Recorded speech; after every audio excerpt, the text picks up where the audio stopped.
Assalamualaikum warahmatullahi wabarakatuh. Pertama, saya mengucapkan terima kasih banyak atas kedatangannya di tempat saya untuk melakukan rutinitas kita setiap bulan, yaitu pengajian dan arisan.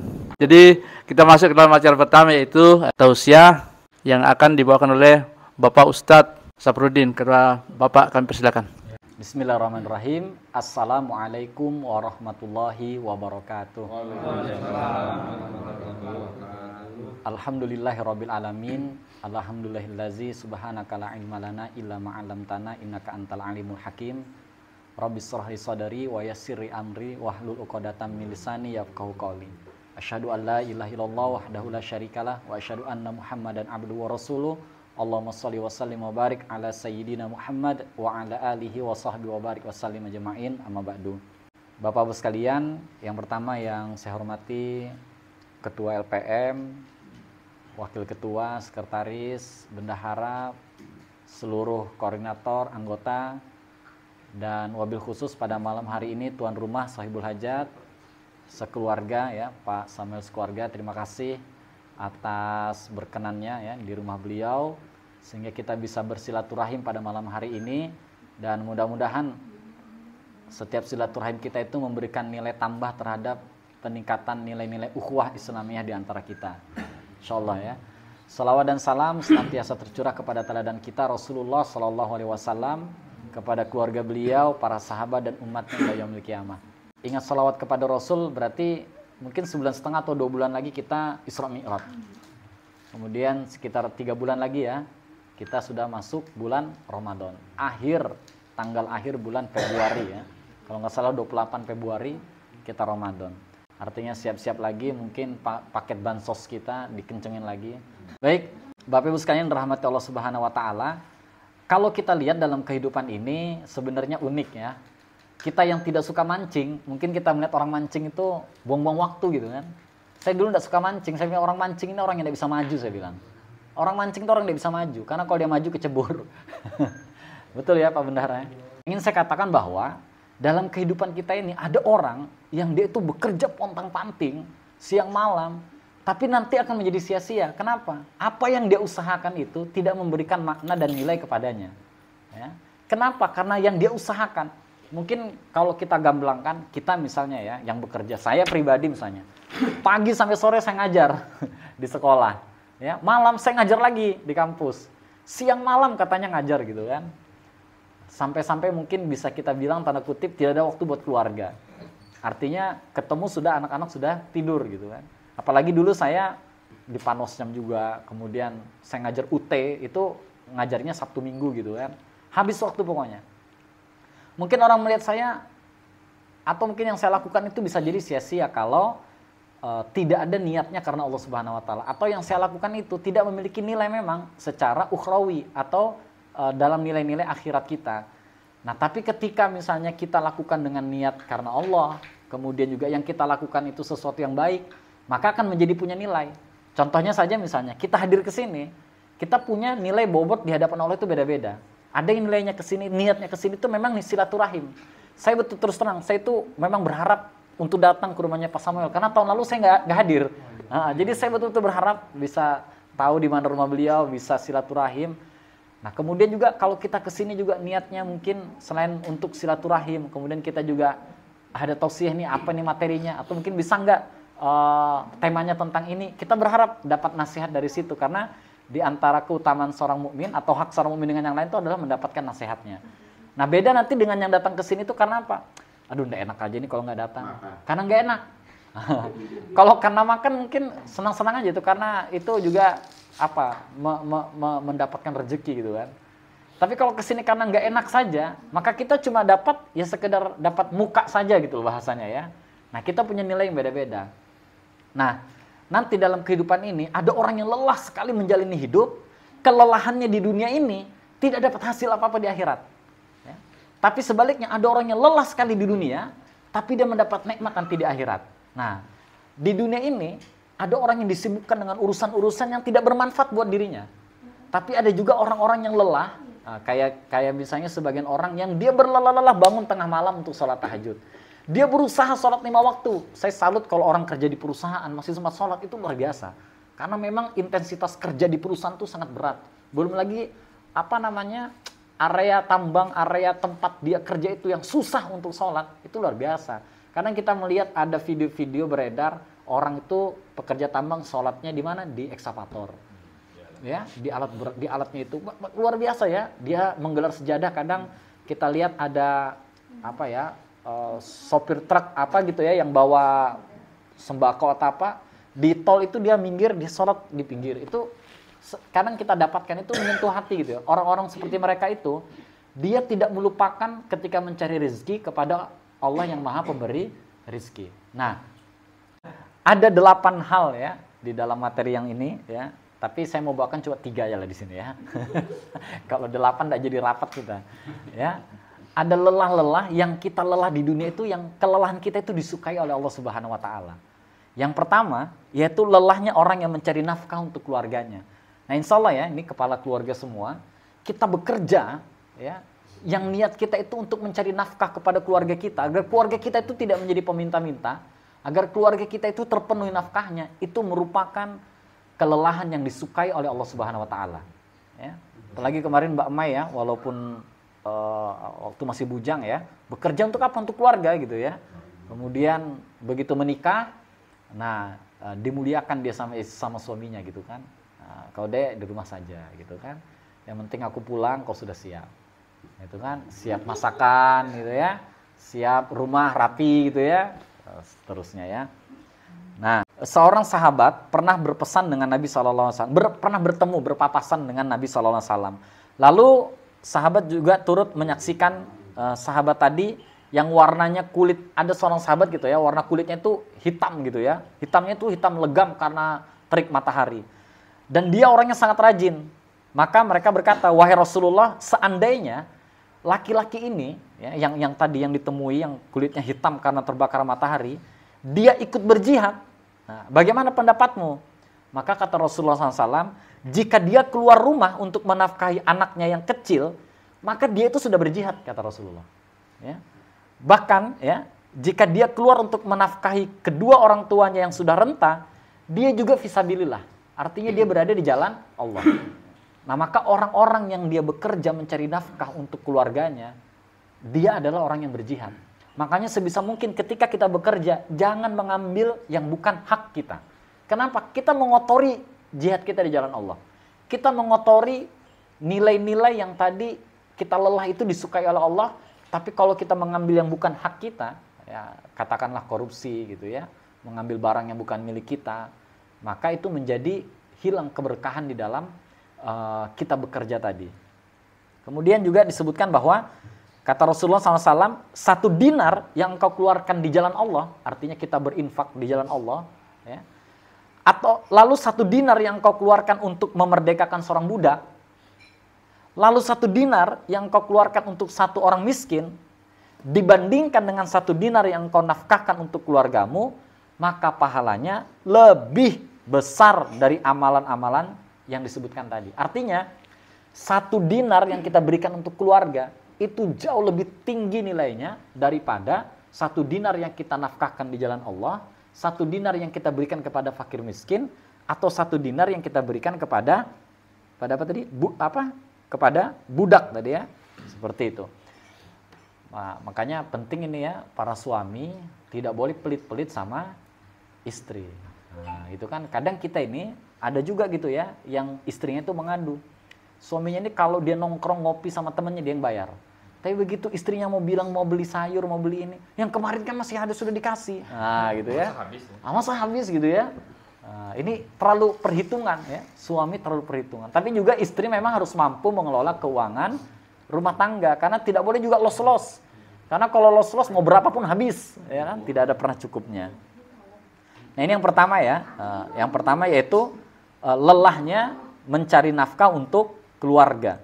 Kemudian yang kedua, kelelahan yang disukai oleh Allah Subhanahu wa taala adalah lelahnya seorang wanita yang mengandung dan melahirkan dan menyusui. Nah, ini beda 3 hal ini ya. 3 hal ini yang beda dengan laki-laki. Wanita itu dia mengandung, melahirkan dan menyusui. Nah, 3 hal ini yang membedakan wanita dengan laki-laki. Ya, derajatnya wanita menjadi tinggi itu karena hal ini. Ya. Maka kelelahan seorang wanita yang mengandung, ya, karena 9 bulan itu tidak sebentar ya. Kita aja mulus perut sehari aja ribut gitu ya. Wanita ini kalau kontraksi ya, apalagi kontraksi apa namanya semu gitu ya, menjelang melahirkan tuh ya, kontraksi semu kah? Palsu, ya. Maaf masalahnya belum pernah kontraksi ya. Kontraksi palsu ya, mau melahirkan, kemudian misalnya ada flek, itu khawatirnya luar biasa, cemasnya gitu ya. Termasuk ini suami-suami yang punya perhatian kepada istri gitu ya.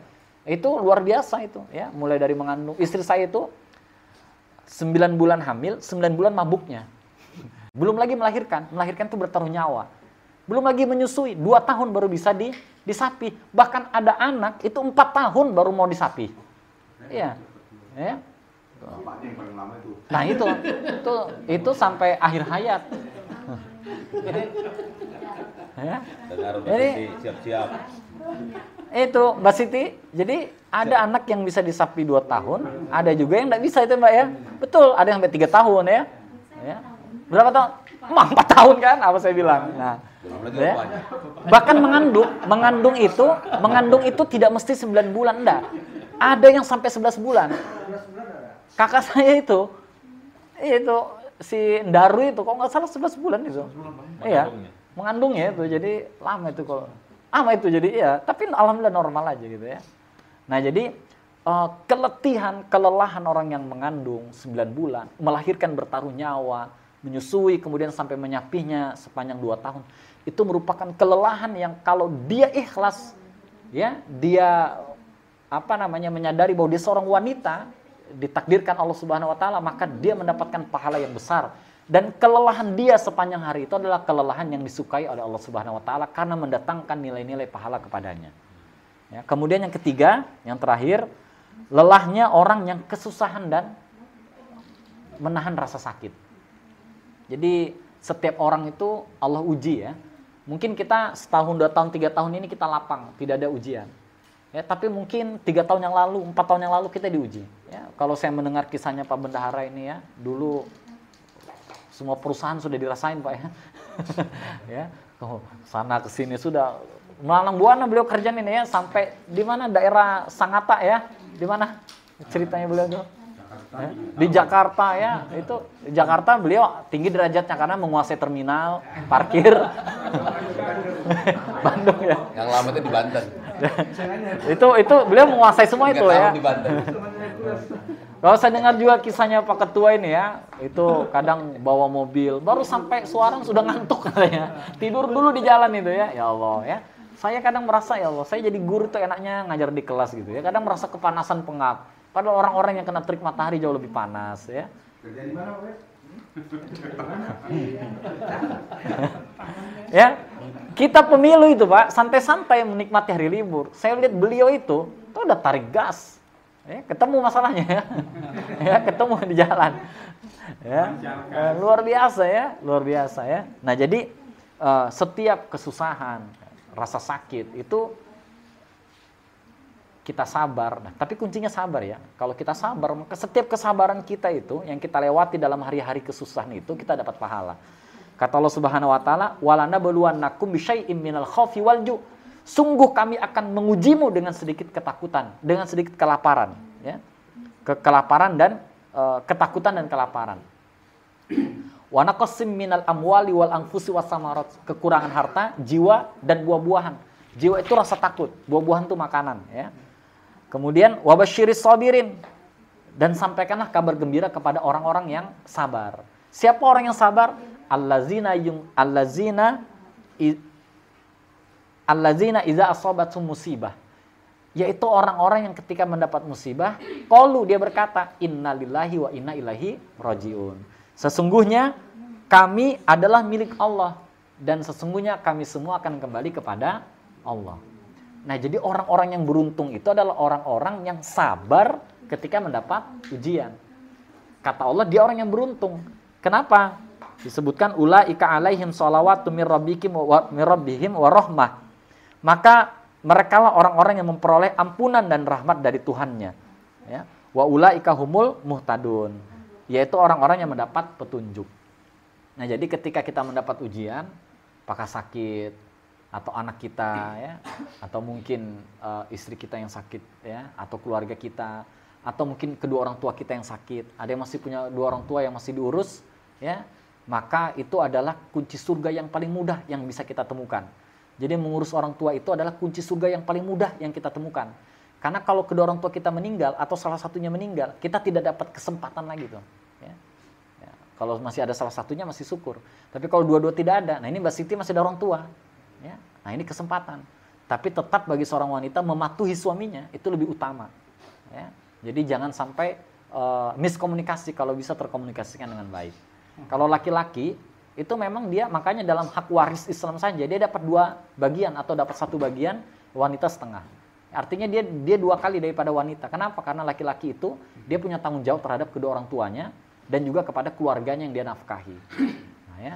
Nah, jadi ini pentingnya ya, kita bersabar ketika mendapatkan kesusahan dan juga sakit atau penyakit, maka kesabaran kita akan mendapatkan nilai pahala di sisi Allah, dan kesusahan yang seperti ini adalah kesusahan, keletihan yang disukai oleh Allah Subhanahu wa taala. Mungkin itu saja yang bisa saya sampaikan, mohon maaf kelamaan ya. Ada 3 hal tadi, kesusahan, kesulitan yang disukai Allah Subhanahu wa taala. Yang pertama, kesusahan kita mencari nafkah. Yang kedua, kesusahan wanita yang mengandung, melahirkan dan menyusui. Yang ketiga itu kesusahan kita dalam menahan sakit dan juga ujian, cobaan di dalam kehidupan ya, seperti itu. Demikian, mudah-mudahan bermanfaat. Billahi taufiq wal hidayah. Assalamualaikum warahmatullahi wabarakatuh. Waalaikumsalam warahmatullahi wabarakatuh.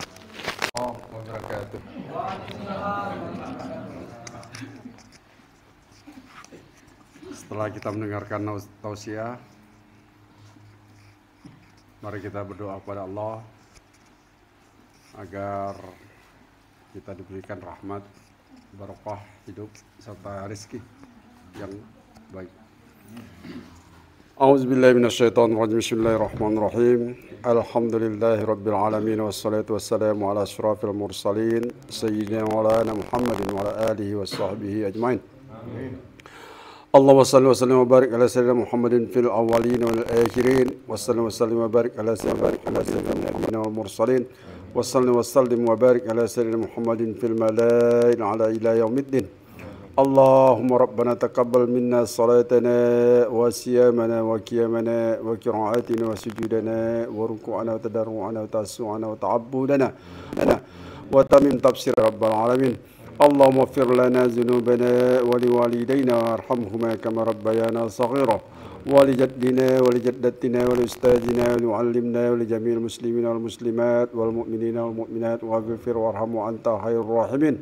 اللهم اجعل ديننا دين النبي محمد صلى الله عليه وسلم، وإسلامنا إسلام المسلمين، وإيماننا إيمان المؤمنين، وصلاتنا صلاة الخاشعين، وقيامنا قيام القائفين، وركوعنا ركوع المتورعين، وسجودنا سجود المتضرعين، وأعمالنا أعمال الصالحين، ونياتنا نيات المخلصين، وذنوبنا ذنوب المستغفرين، وحياتنا حياة العلماء، وموتنا بموت الشهداء، وانصرنا يوم القيامة في زمرة الأولياء، وأدخلنا الجنة مع الأنبياء عليه والصلاة والسلام.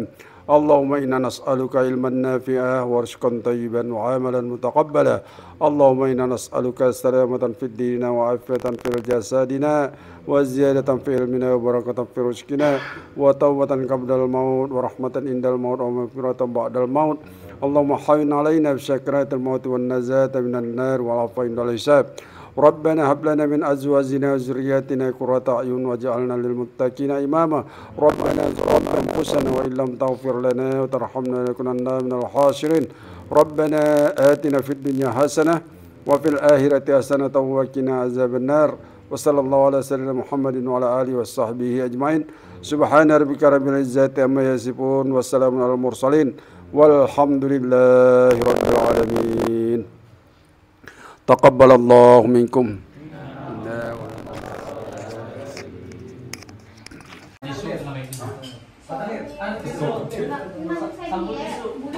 Pak Ustaz.